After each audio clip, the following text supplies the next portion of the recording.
So the principal question is related to industries established at Industrial Park at Bynta-10 and Umiam.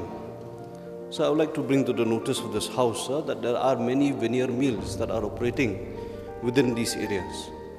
Now, sir, an industry, as per layman terms, can be classified as an industry, as a unit that should be either a processing unit or any unit that gives value addition to any kind of product or raw material that is being purchased. Now, sir, the operation of the veneer mills in the industrial area, if they cannot be classified as industries, as maybe the vague reply that we're receiving today, sir, because neither manufacturing, because they are taking the forest products, how can they be manufacturing industries, sir? And if they are not processing, nor giving any value addition, how can be declassified as industries? So I would like to bring this to the notice of this House, so that these veneer mills have just consumed up the space in the industrial area, sir, thereby curtailing the other requirements of potential manufacturers and processing units or service units that can come up in the area, sir. So I would like to bring this to the notice of the Honourable Chief Minister as well, sir. Minister, Points noted.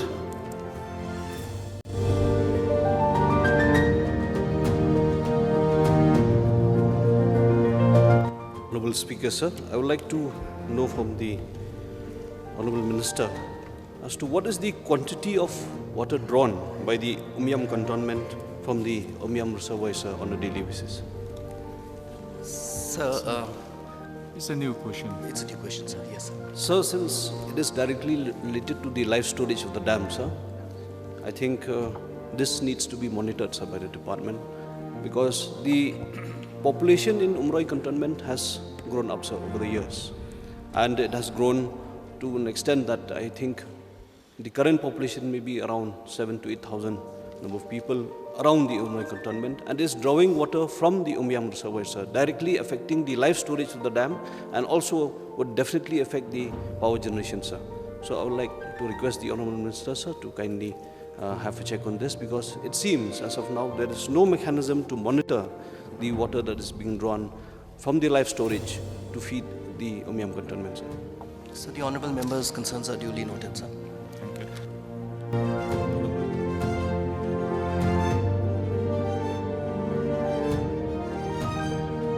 Honourable Deputy Speaker, sir, I also rise to participate in this motion as raised by the Honourable Member from Mauplang, Shri S.K. Sun, to discuss on the traffic congestion in the state capital.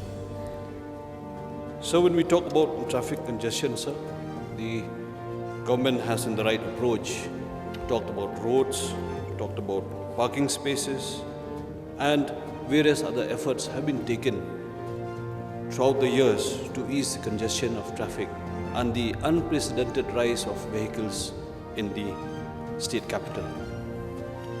So, in addition to the suggestions given by other honourable members, I also like to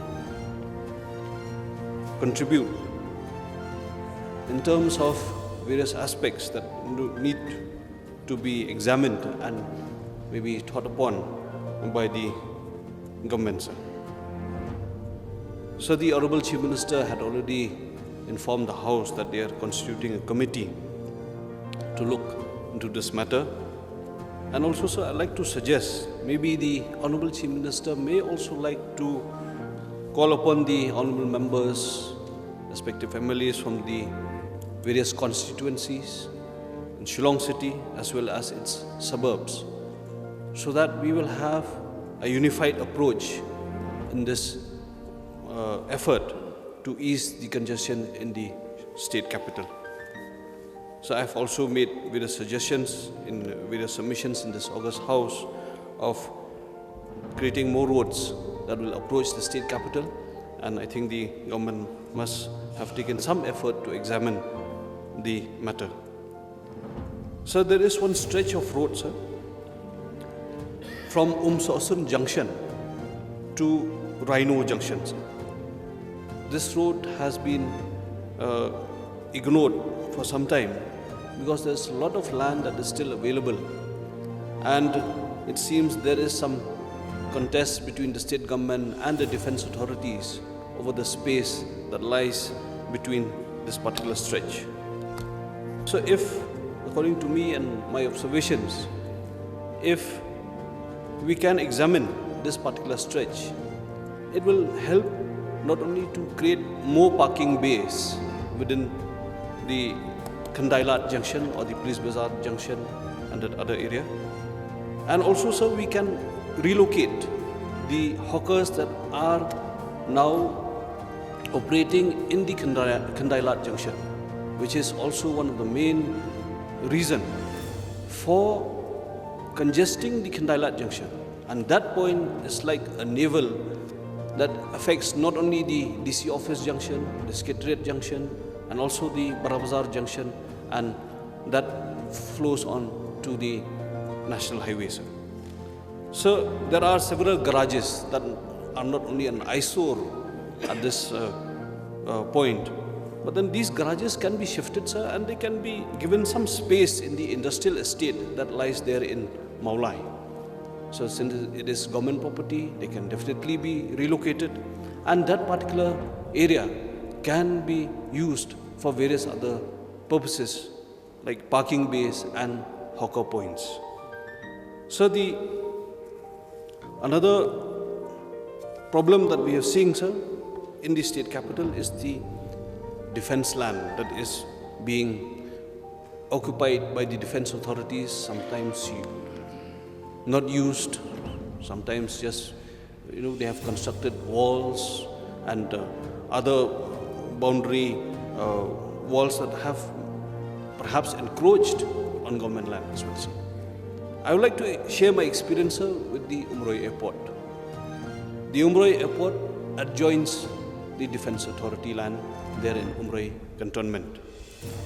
When asked, these defense authorities do not even have papers to claim or to validate their claim over 3,000 acres of land in that cantonment, sir.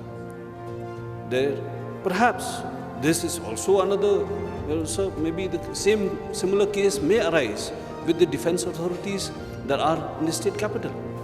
Without papers, sir, they are sitting over prime property or prime estate across the state, sir. So with the experience that I have had, sir, I think this knowledge may also be of valuable information to the state government, sir, because defense authorities need to validate their ownership over such prime estate that is across the state capital. If need be, sir, the state government may also negotiate with the defense authorities to ensure that at prime locations, as stated by the honourable member from Mauplang, right from the 3rd mile area onwards to Rhino Point, where we are seeing prime area or prime land being occupied by the defense authorities, sir, they may be examined, and maybe the defense authorities need to give some space to the public.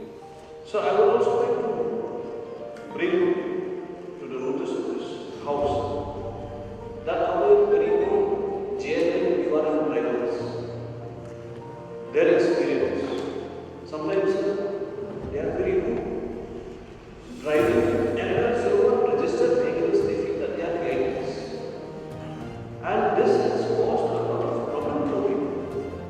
The speed with which they drive their vehicles, which is again a concern not only for the passengers but also to the bystanders and the people who walk on the pavements.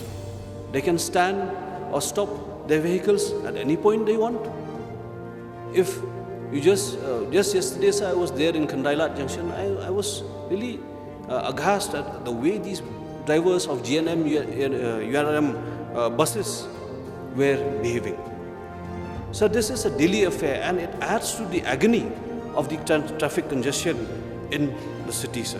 It is also not only hazardous, but, sir, it is creating more and more problems for the traffic in the city.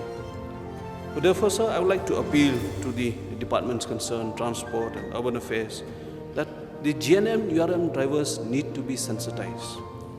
Their skills have to be analyzed, whether they have passed from any driving school, whether they have learned any kind of sensitization or undergone to any sensitization or workshops that they are fit to drive these public transport.